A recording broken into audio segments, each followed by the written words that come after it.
Hey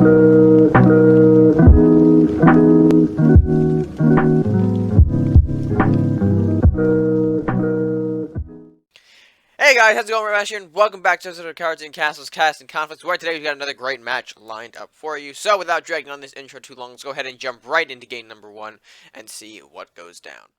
Alright folks, and welcome back to an episode of Cast and Conflicts. Here, of course, we've got Tweakin rocking the Viking Ninja, taking on Allensis in the Pirate Viking. Joined with me, of course, the former opponent, Allen's last opponent, that is, Asteroiy. How you doing? I'm doing good. And of course, you faced this deck before, not too long ago actually, at the time of recording here. How do you think Tweakin stands against the Mystic Rat King from Allen? Well, I'm curious to see how he goes about this.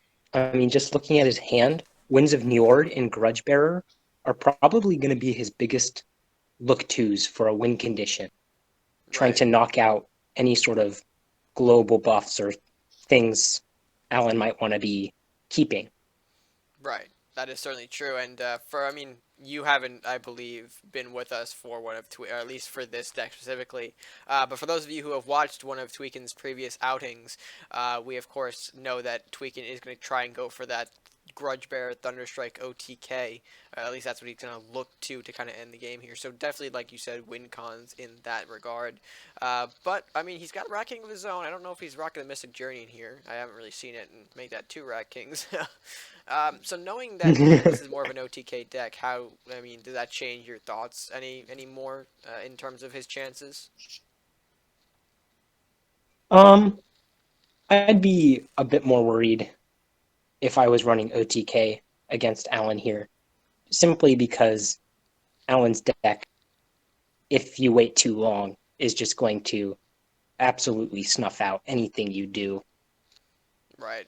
And certainly even more so with the fact that Temple gets placed down now, a very big equalizer for Allen, makes up for his lack of units on the board here. But once we imagine once we see that Wrecking Mystic Journey, that's going to be an even more lethal combo with the Temple that's currently out on the board, I assume. I'm actually curious about Mystic RK here because Grudgebearer might actually be enough to scare it off.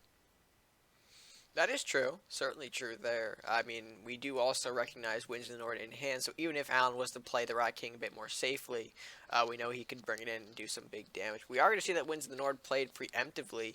Of course, not really much else to do in the hand, except for cleaning up the Elvish Thief. I can assume... No, I think this might be his turn here, honestly. I don't really see him Yeah, going any other direction. his hand doesn't seem to be panning out in particular. The movement in his hand isn't doing anything. Right. I mean, that's what he wants to kind of facilitate the Grudgebearer OTK, but he's losing that Grudgebearer in 3 turns, at the very least. So we'll see if he can get some kind of use out of it. I imagine Allen's going to play this more, around the fact that Grudgebearer can make a big Thunderstrike now, especially with his castle pulled in. I mean, if you're Allen here, what do you, how do you approach this Grudgebearer going forward, knowing that it's going to die? I think exactly what Allen's doing now. It's nothing to worry about at this point. It's basically dead. Certainly Once true it's there. dead, And yeah, and once it's gone.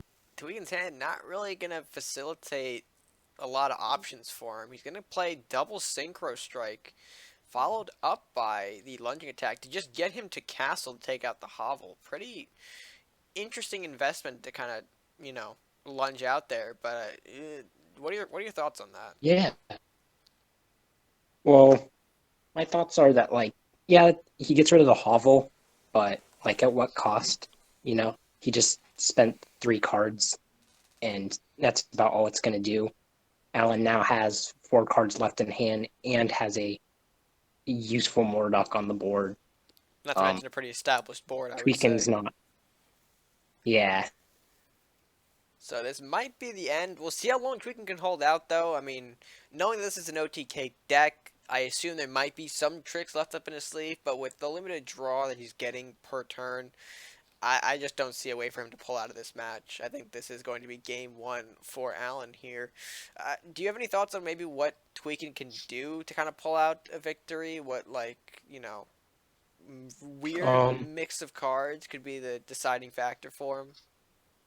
Shadow Katana multi-strike on a Siege Elephant is 20 damage. Is that exact math? That is? Oh, damn. You do that faster than me.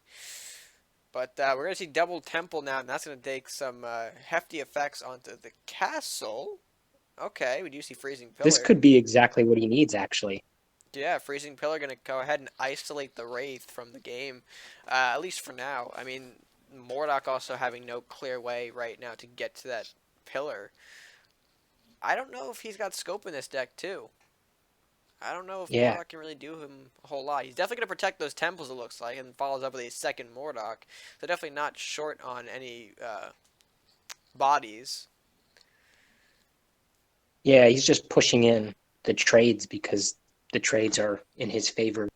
He knows that Tweakin doesn't have a whole lot left in the tank, and so he's just going to take it all down.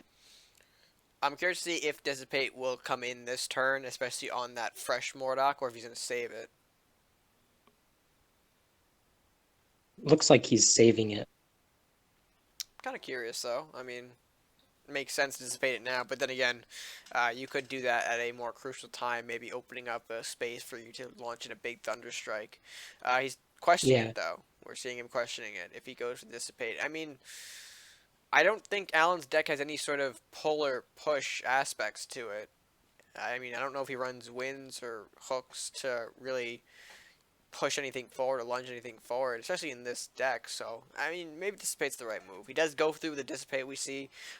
Does get taken out quite efficiently, although going to get resummoned back to the board like it meant nothing. And then following up with a additional Elvish Thief. I could see maybe some lightning here. No, we don't draw it. no, No, we don't draw it. That's a yeah, shame. I If think we this had is Thunderstrike, we definitely, could have set up something nice with the Mordocs. Of course, generating more up top with the Hassan City Guard, maybe. But yeah, looked like not a game that Tweakin can kind of come out of. It looks like even if he yeah, passes, I mean, Mordok is more than enough. At least the two of them are more than enough to clean up the board and I think end the game. Maybe I'm not sure if the math is gonna yeah. work out, but yeah, this is lethal. We're in lethal territory.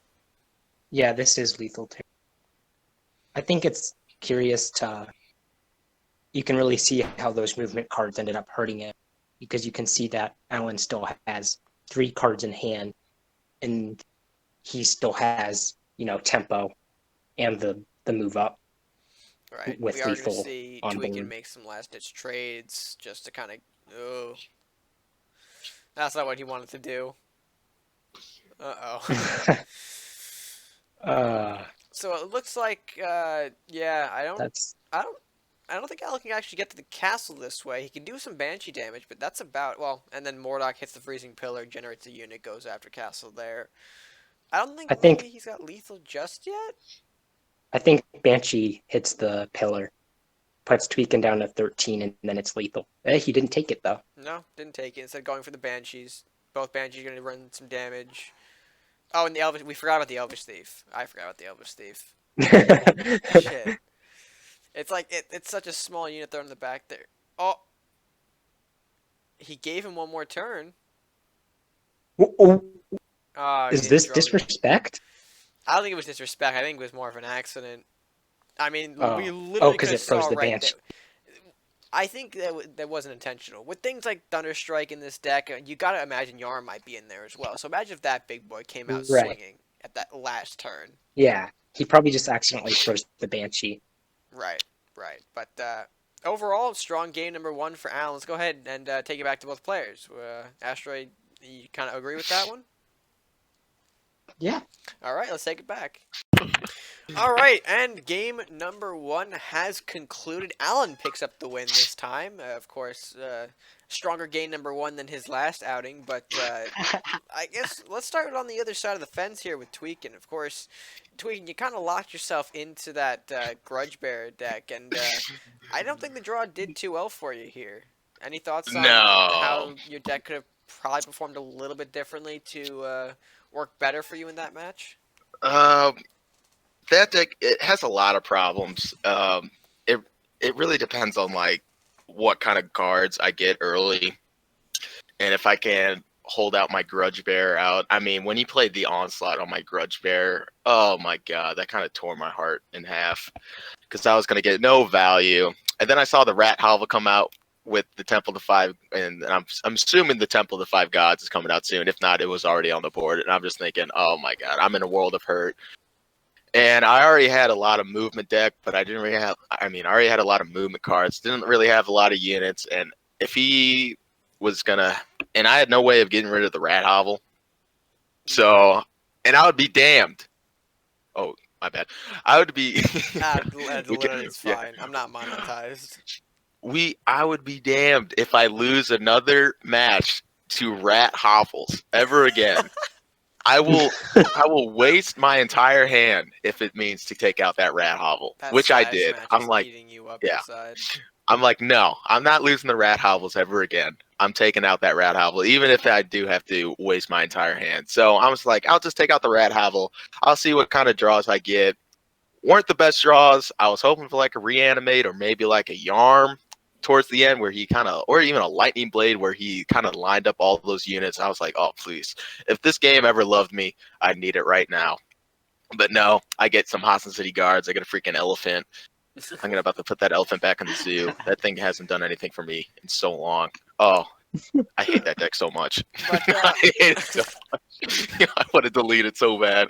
I guess going to the other side of the fence now, Alan coming out, seeing the Viking Ninja. What were your thoughts going into it? What were you kind of expecting to see from those faction colors? Well, I was very confused when I saw the elephant and the Grudge Bearer. As you should. The Grudge Bearer kind of made me think, okay, this is wins. And then the second I saw him play the wins, I knew the game was over. Because he only had like 3 cards in his hand, and they all ended up being movements. Yeah. I just spent them all to kill my Rat Hovel. So, I think when you're running Viking Pirate, as long as I don't see anything that could lead to like the Mystic Rat King, it feels pretty safe. Right. Right. Mm-hmm. And what were your kind of thoughts in? Because I know we also saw, like you said, the onslaught against the Grudge Bear. Did you just have any kind of like looming thoughts about maybe that Grudge Bear is going to be a problem? Maybe I should just onslaught it, or was that just for the draw? You didn't really have a strong turn 4 play otherwise. I don't think there were any other good targets for the onslaught really, and due to the fact that it was a wins deck and he had so many movement buffs and Grudge Bearer, I wasn't expecting to see any ranged units, so that seemed like the best target for onslaught. Right. Especially since it only had 2 movement, so it couldn't hit anything very fast. Right, right, certainly. So, yeah, I mean, Asteroiy, do you have anything to ask before I throw it out the game 2? No, I think they all covered basically what I was interested in during that matchup, like the value gotten out of those movement cards. It wasn't a whole lot. I think that was everything. All right, and with that, boys, we are ready to move into game number 2. So let's go ahead and take you to that match right now. All right, and welcome back to game number 2. Tweakin bringing out the Warlock Viking against the Pirate Viking. Asteroiy, do you have any thoughts regarding Tweakin's choice here? What we could potentially be seeing from Tweakin in this next match? So far I'm pretty interested. Obviously, we have RK Mystic because we saw Mystic Journey. We see the Temple and the Rat King, but then we got this extra little piece with the undead, so maybe the Arcane Mystic is just a little side thing. I think maybe support potentially is what we're expecting the Arcane Mystic to be a part of. But I'm kind of certainly interested as well. I mean, unfortunately, Tweakin's hand doesn't really look like it can really contend with the early stages of the game here. We're going to see a beefy Elvish Thief, which is going to give a lot of value potentially. Although Headless might change that. Yeah, this is a really interesting turn. Yeah, so we'll see Headless pop the Elvish Thief. Maybe maybe not the target he was expecting, because of course the armory might have been a bigger one. Of course, weakening the Elvish Thief so that way a rat can trade, and you pretty much neutralize the global buffs. But still, I think a good takedown, and you're able to keep the Headless alive, keeping all the rats, and potentially setting up for a nice temple turn 5. Yeah, and you even have the lightning blade if that presents itself. I'm actually surprised he didn't rush these rats. Oh, we're seeing Rat Looks King like it's Mystic gonna. Journey. Oh We've talked about it so no! much in these past 2 conflicts that now we're actually going to see it happen.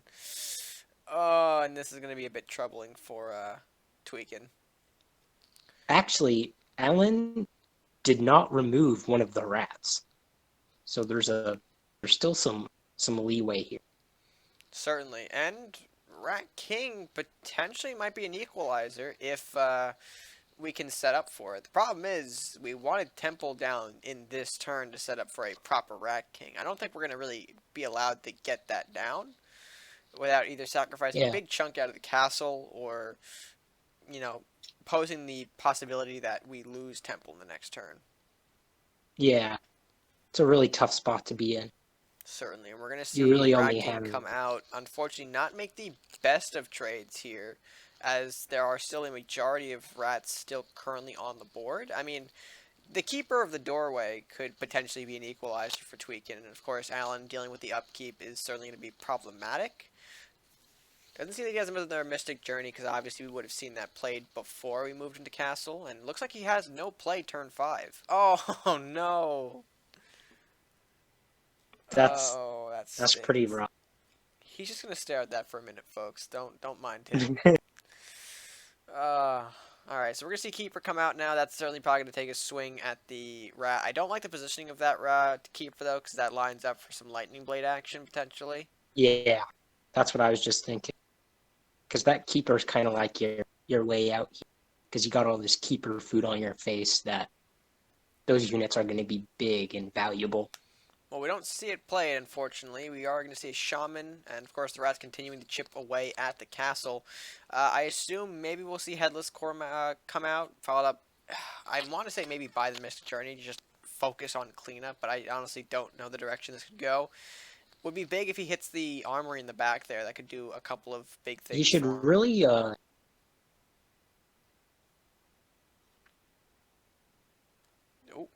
and yep, there is the Mystic Headless Horseman. I cut you off, Asteroiy. Were you going to mention something? I'm kind of surprised at the order he took his turn there. There's like definitely some things you could shift around maybe, like before doing that second headless hitting the shaman. Generating You know, potentially another to Banshee for the play. yeah, or like thin out the targets at least. So that was kind of interesting to see the ordering he took there. Right. Well, we are going to see Keeper engage with the Southport Captain now, and things are looking bleak for Tweakin. He's got a double headless play for his follow-up turn, and although very limited Which life is, to do it. yeah, that's a really good bounce back. Like there's not a whole lot he can do otherwise, but this is just a really strong play. Right. I I'm think gonna he see that decide. I think ordering. he just makes the trade here with the rat, so that way he can either hit more castle or take out that armory that's been bugging him in the back for so long. I think Yeah, that would be the better I choice. think he's deciding if the chance to have two headless is better. And it looks like he's going to take that opportunity there, going for 2 headless. We know that the Lightning Blade Temple can be a follow-up turn, although Yenneroth is going to be a bit problematic. Oh, I mean, oh yeah, very problematic with the way he set Yeah, that up. This might be the end of the game. yeah. He needs some Alan's just kind looking. of way to cut off the chain. Grotesque would have been a great way, especially if you're running Kargrim in this deck. I assume he's definitely pulling Yeah, off the offerings, but the fact that we're not seeing that as of now is a bit problematic. And it telegraphs just another Lightning Blade taking a swing at the castle and ending game. I mean, you are right in the chain range. And we'll see if Alan's got it. even if he doesn't, he might. There's all sorts of things. Oh, like Temple. Temple does do a little bit of chain, not the chain that ends the game. But still, I mean, it puts puts Tweakin on a very difficult time crunch here, and we're probably going to see, I assume, Rakanov pop off just to clear the board. You got to go for the Yenaroth. You don't let that thing live. That's game ender. And I mean, do you set up for Yeah. Kargrim that way? Actually, now I'm looking at it.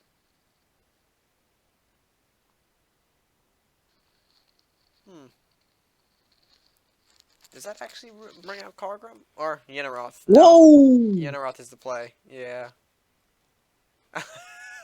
Gonna play the Rite of Awakening because obviously he's got no Awakening targets in deck for it. Makes sense. But yeah, Yenaroth is big. Buys him another turn.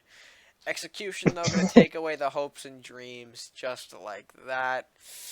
Oh, Tweakin, you're gonna get O2'd here. Oh, Tweakin, And there's the grotesque. you're gonna get O2'd, my friend. So it looks like Does that actually block the Mordok? Kind of. Unless Alan can take out. Yeah, there we go. Yeah, the Molten Pillar enough is not going to do enough damage to kill off Mordok, so that is going to be the game ender. Unfortunate for Tweakin here, but it looks like he had a good thing going. Yenaroth was a big pull, Yeah, but yeah, there's a couple interactions that kind of went not in the way that I think he wanted to. Things coming in too late, not given enough time, but we'll see how both players are feeling after game number 2. Where I got enough to say. All right, and here we go into match number 2 concluded moments ago here, and Alan picking out a series win here, going 2-0. Not so good for Tweakin, so I guess we'll start with him because he mentioned, as you just heard moments ago, he's got a lot to say. So Tweakin, no questions from me. Just go ahead. Just what do you got for us, my friend? Oh, okay. Well, first, the early game. Horrible draws.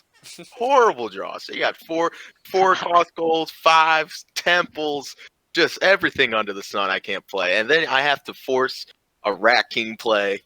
I hate to play Rat King early when I get no value of it because I run Temple to 5 Gods and Mystic Journey. So I'm just like, oh my god, this hurts. This hurts. And then he comes out and plays. Well, Alan comes out and plays. I'll use his name. Alan comes out and plays his own Rat King Mystic Journey play. Luckily, I pull my rat another Rat King again, so at least I can trade some rats. But then the very next turn, I get a freaking Mystic Journey, and I'm like, I could have used that 4 turns ago or whatever. And then he just starts beating my ass down, man. He put the lightning blade on the rat. I'm just like, my god, he's going for the kill. He's just beating me down. He took my cane. I'm an old 90-year-old person. He took my cane and he's just beating me over the head with it. Christ, I'm where like, is this imagery going? he's just, oh man. And then I'm just like, all right, I could late game, I start making a push. I'm like, all right, I double headless knights. I hit the rat, I hit the Southport. I'm looking good. Then he played the Yenaroth, and I'm just like, oh god, it's over. Lightning Blade's over. Lightning Blade over. Didn't have the Lightning Blade, but he played the Temple down. Hit me down. I'm like, oh god. But I top decked the Yenaroth. I'm like, oh yes, all right. I have some life. Then he mercenary execution it. And I'm just like, oh god, back to square one. I'm like, I have nothing to do it. Then I have to sack my Wraith into the Ragnaroth, and then kills everything. So I'm like, all right, back to square one, back to turn 1. Nothing's on the board. Then he played the Mordok, and I get, I don't know, like a sacrifice card. I'm like, well, that ain't gonna do shit. I ain't gonna do anything. So no, you Yenaroth the Mordok. We thought Yenaroth the Mordok. Executed the Yenaroth. He followed up with the Mordok. You pillared up to block, and Lightning Blade ends. See the deck the idea behind this deck is it's a sacrifice deck. So I play Kargrim, weaken everyone because I don't really care. I have sacrifice. I'm not really going for the castle. What I'm going for is I pull your castle in 1 space or 2 spaces, and I play the Molten Pillars with the Kargrim out. So you have 2 attack for weaker units and maybe even like 5 or 3 attack for higher units. So it's going to take a whole lot to get rid of those castles, and you have to get rid of those molten pillars. And with 4 turns, it's game ending if you can't get rid of those. So it's pretty deadly if I get the combination, and it's not too much to ask for. I mean, it's like the combinations are 8 cost gold or 10 cost gold, so I can pull it off. But it was just bad draws from start to finish, and I just couldn't get anything going. It didn't seem like Allen had anything going either. It seemed like he was struggling with polls just as well, because like mid game he wasn't really playing anything. Pretty much he was playing like maybe one unit, maybe 2 units at most. I didn't really see any one-eye manties or any like rat hovels or anything. So I was like, all right, maybe if I can get some board control here, I might be able to do it. But man, he was just, that early game really kind of put me in the back seat, and I just couldn't recover. It hurts. It hurts. Certainly. Yeah, that's your 4-minute rant that I'm Yeah. marking down now. All right, and over on the other side of things, of course, Alan had a, I guess, better time with things. Talk to us about pretty much, well, at least the one play I'm curious about. You emphasize the lightning blade on the early rat, or at least the one rat that you left in the back, and just kind of decided to just pound the castle here. What was your mentality behind just using the lightning blade in that instance instead of, potentially saving for that chain that we, the chain opportunities that we might have saw later on? So the way I saw it is, I could kind of tell that his deck needed a lot of combos to get off to get wins, and it would take a lot of turns to get those combos. So I figured if I could get his castle into the second at sudden death, he's pretty much dead. Then I just have the free win. And so I set up the rat with the lightning blade to get him down to like 3 health, and I figured if I could, even if he was winning on all the units he played, if I could just stall, I'd win. But I also had a Mordok, a Yenneroth, and a Mercenary, so I knew I could pull something off late game. So I figured if it was at 3 health, then if I had the Lightning Blade then, I wouldn't have to use it later and maybe not have enough for the enough gold for the combo. Fair enough. Asteroiy, do you have anything to mention to both players here before I throw it out to the closer? I thought the game was a really interesting one to see, Tweakin being behind, but, always having like this swing opportunity. It was really cool to see, each of those and, the players dealing with those and what to do next. It was a very like back and forth game for a while there. The things we like to see on Casting Conflicts, things that give us the good content that we all appreciate here. But, oh yeah, you're gonna get it from me. You're gonna get that content from Tweakin. Don't you worry. Okay. Well, with that, I bring it to the table. All right, there, buddy. Calm it down. But with that being said, guys, let's go ahead and throw it out to my future self, as always, to close out this video. And with that being said, folks, I hope you did enjoy this edition of Casting Conflicts. Let us know what you thought down in the comments section below. And while you're down there, if you haven't done so already, be sure to like the video if you enjoyed it, share it with friends, and of course, subscribe if you're new or haven't already done so. It's the best way to support us here on the channel, just by showing that you subscribed, you help us grow and whatnot, and we really appreciate that. But with that being said, that's going to do it for me for now. So until next time, guys, stay gaming.